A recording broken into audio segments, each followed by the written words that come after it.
இன்றைய வேத வாக்கு.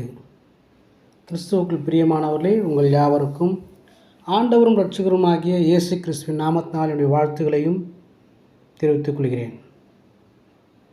ஆலயம் செல்லும் பொழுது நாம் பின்பற்ற வேண்டிய அவைகளை குறித்து நாம் கடந்த நாட்களாக பார்த்து கொண்டு வருகிறோம். அவைகளிலே நாம் ஆலயம் செல்லும் பொழுது, தேவனுடைய சமூகத்தை தேடி வரும்பொழுது, தேவனுடைய சமூகத்துக்கு போகும்பொழுது நாம் எப்படியாக இருக்க வேண்டும் என்று சொல்லி ஒரு சில குறிப்புகளை பார்த்து கொண்டு வந்தோம். முதலாவதாக நம்மை தாழ்த்தி தேவனுடைய சமூகத்துக்கு நாம் வர வேண்டும், ஆலயத்துக்கு செல்ல வேண்டும். சகோதரனோடு கூட ஒப்புரவாகிய நல்மனம் பொருந்தி தேவனுடைய சமூகத்துக்கு வர வேண்டும், ஆலயம் செல்ல வேண்டும். அனைவருடனும் ஒரு மனதுடன் கூடி வர வேண்டும், அனைவரோடு கூட ஒரு மனதுடன் கூட கூடி வர வேண்டும் சொல்லி கடந்த நாட்களே பார்த்தோம். இன்றைய நாள்களே நாம் பார்க்க இருக்கிறதான ஒரு காரியம், தேவ பயத்துடன் பக்தியுடனும் தேவனுடைய சமூகத்தை நாடி தேடி நாம் வர வேண்டும். ஆலயத்துக்கு செல்லும் பொழுது தேவ பயபக்தியுடன் நாம் கடந்து வர வேண்டும். எபிரேயர் 12ஆம் அதிகாரம் 28வது வசனம் இப்படியாக சொல்கிறது, ஆகையால் அசைவில்லாத ராஜ்யத்தை பெறுகிறவர்களாகிய நாம் பயத்தோடும் பக்தியோடும் தேவனுக்கு பிரியமாய் ஆராதனை செய்யும்படிக்கு கிருபையை பற்றி கொள்ள கடவோம் என்று இந்த வசனம் சொல்கிறது. அழிவில்லாத ராஜ்யத்தை பெறும்படிக்காக நாம் பயத்தோடும் பக்தியோடும் கூட தேவனுடைய பிரியமான ஆராதனையை செய்யும்படி கிருபையை பற்றி கொள்ள வேண்டும் என்று சொல்லப்பட்டிருக்கிறதை நாம் பார்க்கிறோம். ஆகியனாலே நாம் தேவனுடைய சமூகத்துக்கு ஆலயத்துக்கு வரும்பொழுது பயத்தோடும் பக்தியோடும் கூட நாம் வர வேண்டும். அதாவது பயபக்தியோடு கூட தெய்வ பயத்தோடு கூட நாம் தேவனுடைய சமூகத்துக்கு நாம் கடந்து வர வேண்டும் சொல்லி பார்க்கிறோம். அதற்காக அசைவில்லாத ராஜ்யம் தேவராஜ்யம், அதாவது பரலோகம், இதைத்தான் இங்கே குறிப்பிட்டு சொல்கிறது. அசையாத ராஜ்யம், நிலையான ராஜ்யம் பரலோகம். பூமியில் உள்ள ராஜ்யம் அசை உள்ளது. பூமியிலே நடத்தப்படுகிறதான ராஜ்யம் அரசாட்சி அது நிலையில்லாதது, அது அசைவு வரக்கூடியது. அது ஒவ்வொரு மனுஷனுடைய பலம் செல்வாக்கு இவைகளை கொண்டு அவர்களுக்கு இருக்கிறதான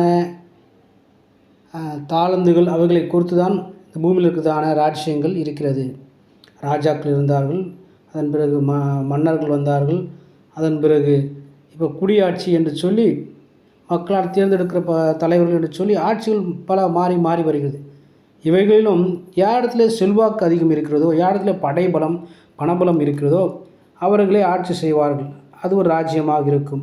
அந்த ராஜ்யமே சில வேளைகளிலே அதை காட்டிலும் பணபலம் படைத்தவர்கள் வரும்பொழுது அது அசைக்கப்படுகிறது என்று இங்கு பார்க்கிறோம்.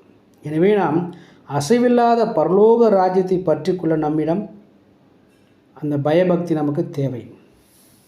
பயபக்தி உள்ளவர்களாக நாம் இருப்போம் என்று சொன்னால் அசைவில்லாத பரலோக மோட்ச ராஜ்யத்தை நாம் பெற்றுக்கொள்ளலாம். அதை பெற்றுக்கொள்ளும்படிக்காகவே நாம் அழைக்கப்பட்டிருக்கிறோம். அந்த நம்மிடம் உள்ளதான அந்த பயபக்தி மாய்மாலம் அற்றவர்களாக தெரிந்த எண்ணம் உள்ளவர்களாக நாம் காணப்பட வேண்டும். தேவனுக்கு பிரியமான ஆராதனை செய்ய வேண்டும். மனிதனுக்கு பிரியமான ஆராதனை அல்ல, தேவனை பிரியப்படுத்தக்கூடியதான ஆராதனை நாம் செய்ய வேண்டும். இப்படி பயத்தோடும் பக்தியோடும் ஆராதனை செய்து கிருபையை பற்றி கொள்ள வேண்டும். தேவன் நமக்கு கொடுத்திருக்கிறதான அந்த வெளியேறப்பட்டதான கிருபையை நாம் பற்றி கொள்ள வேண்டும் சொல்லி வசனம் சொல்லுகிறது. வசனம்தான் இதையும் வசனம்தான் குறிப்பிட்டு காட்டுகிறது.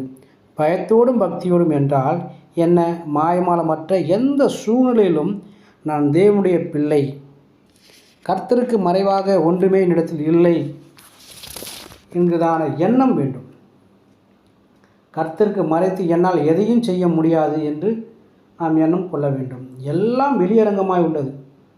மனிதர்கள் பார்த்தாலும் பார்க்காவிட்டாலும் தேவன் என்னை காண்கிறார், அவர் விசாரிக்கிறவர், உதவி நன்மை எனக்கு செய்கிறவர் என்று வெளிப்படையான எண்ணம் உணர்வு வேண்டும்.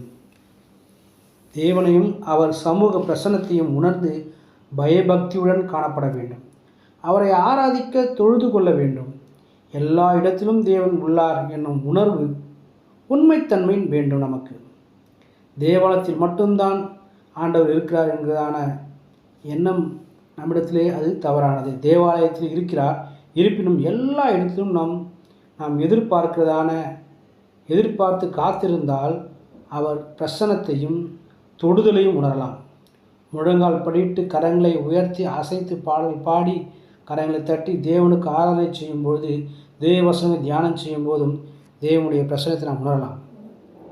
தேவனுடைய பிரசன்னத்தை உணரலாம் என்று நாம் பார்க்கும்போது அது வெளியேறப்பெற்றதான அது தேவனுடைய பிரசனம். இந்த வெளியேறப்பெற்றதான தேவனுடைய பிரசனத்தை நாம் சிறுபிள்ளைத்தனமாக ஆராதனையில் நடக்கக்கூடாது. விளையாட்டுத்தனத்தை நாம் நம்முடைய தேவனுடைய சமூகத்தை நாம் காட்டக்கூடாது. வேடிக்கை பார்ப்பது, மற்றவர்கள் செய்வதைப் போல் நாமும் செய்யணும் என்கிறதான எண்ணம் கொள்வது, ஐயோ அவர்களைப் போல என்னால் ஆராதனை செய்ய முடியவில்லையே என்கிறதான நினைவு கொள்வது, தேவன் ஒவ்வொரு இடத்திலும் ஒவ்வொரு விதமாக தனித்தன்மையாக வெளிப்படுவார். எனவே மற்றவர்களை பார்க்காமல் நாம் தேவனோடு கூட நெருங்கி இருக்க வேண்டும். தேவனுக்கு நாம் கொடுக்க வேண்டிய நேரத்தையும் சமய சூழ்நிலையும் வாய்ப்பையும் பயன்படுத்தி கொள்ள வேண்டும். தேவன் ஆராதனை செய்யுங்கள். தேவனை நாம் ஆராதனை செய்ய வேண்டும். நமக்கு கிடைத்த கிருபையை பற்றி கொள்ள வேண்டும். நமக்கு கொடுக்கப்பட்டதான கிருபையை நாம் அதை பற்றி கொள்ள வேண்டும். உதாசீனப்படுத்தக்கூடாது. ஏனென்றால் ஏனோ தானோ என்று நாம் அதை எண்ணினால் நாம் இழந்து போவோம். ஏனோ தானோ என்று எண்ணாதபடி எண்ணிவிடாமல் அநேகருக்கு தேடியும் கிடைக்காத அந்த சமாதானம், சந்தோஷம், மகிழ்ச்சி, ரட்சிப்பை தரக்கூடிய அந்த கிருபையை, அந்த சாக்கியத்தை நாம் அந்த கிருபை வரத்தை, ரட்சிப்பை அசட்டச் செய்யக்கூடாது. வெளியேறப்பட்ட அந்த ரட்சிப்பை நாம் ஒரு நாளும் நிர்வசாரமாக நடந்துவிடக்கூடாது. தகுதியில்லாத நபர்களாக காணப்பட்ட நமக்கு கிடைத்த ரட்சிப்பை இழந்துவிடக்கூடாது. மரண தண்டனைக்கு, நரகாக்கினைக்கு நியமிக்கப்பட்டவர்களாகிய நம்மை, தேவனுக்கு எதிரான விரோதியாகிய பாவ சாப விக்கிரக சாபத்தில் இருந்த நம்மை தேவன் தன் சொந்த குமாரனை தந்து இரத்தம் சிந்தி மீட்டெடுத்த கிருபையான ரட்சிப்பை உதாசீனப்படுத்தாமல் எழுந்து போகாமல் பாதுகாத்து கொள்ள கவனமாக இருக்க வேண்டும். நம்முடைய ரட்சிப்பை பெற்றுக்கொள்ள, ரட்சிப்பை காத்துக்கொள்ள அந்த கிருபையை நாம் பற்றி கொண்டு நாம் இருக்க வேண்டும். பிசாசானவன் எவனை விழுங்கலாமோ என வகை தேடி சுற்றித் திரிகிறான். அவன் கண்ணில் சிக்கிக்கொள்ளாதபடிக்கு ஜாக்கிரதையாக, கவனமாக, பயபக்தியுடன் ஆராதனை செய்து கிருபையை பற்றி கொள்ள வேண்டும். தேவாலயத்துக்கு நாம் செல்லும்போது பயபக்தியுடன் நாம் காணப்பட வேண்டும் என்று இங்கு பார்க்கிறோம். அந்த பயபக்தி நம்மிடத்தில் எப்பொழுது உண்டாகும்? என்னை கர்த்தர் பார்க்கிறார், எல்லா சூழலும் கர்த்தர் என்னோடு கூட இருக்கிறார், என்னை பார்த்து கொண்டே இருக்கிறார், எனக்கு தேவையான எல்லா விதமான காரியங்களும் அவர் சந்திப்பார் என்பதான ஒரு உறுதி இருக்கும் பொழுது, ஒரு ஒளிவு மறைவு அற்ற தன்மை இருக்கும் பொழுது அந்த பயபக்தி உண்டாகும்.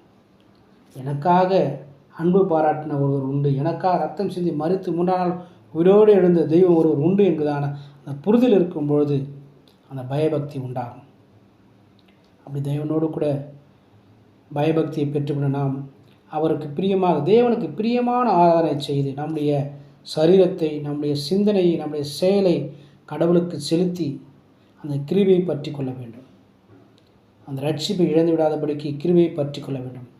பயத்தோடும் பக்தியோடும் தேவனுக்கு ஆராதனை செய்யணும். ஆராதனை செய்யும் பொழுது அதை நாம் கிரியைகளை காட்டும் பொழுது அந்த கிருபையை நாம் பற்றி கொள்வோம். அந்த ரட்சிப்பை நாம் தொடர்ந்து பிடித்து கொண்டு நடப்போம். ரட்சிப்பை நாம் இழந்து விடாதபடிக்கு அந்த கிருபைகளை நாம் அதை பற்றி கொண்டு நடப்போம். அப்படி நடக்கும்போது உண்மையாகவே தேவனுடைய சமூகத்துக்கு வரும்போது தேவனுடைய பிரசன்னத்தை நாம் உணரலாம். ஆகையினாலே இந்த நாளில் நாம் பார்க்கிறதான அந்த குறிப்பு, தேவனுடைய சமூகத்துக்கு வரும்பொழுது, தேவ ஆராதனைக்கு வரும்பொழுது, ஆலயத்துக்கு நாம் செல்லும்பொழுது பயபக்தியுடன் நாம் கூட கடந்து வர வேண்டும். அப்போ நம் பயபக்தியோடு கூட தேவனுடைய ஆலயத்துக்கு நாம் கடந்து வருவோம். கர்த்தர் நம்மோடு கூட இருந்து நம்மை ஆசீர்வதிப்பாராக. தொடர்ந்து நம்முடைய விளைவுகளெல்லாம் நீக்கி போட்டு இன்னும் அதிகமாக கடவுளுக்கு உற்சாகமாக, மகிழ்ச்சியாக, சாட்சியாய் வாழ தேவன் நமக்கு பலன் தருவாராக. கர்த்தர் தாமே நம்மை ஆசீர்வதிப்பாராக. ஆமென். God bless you.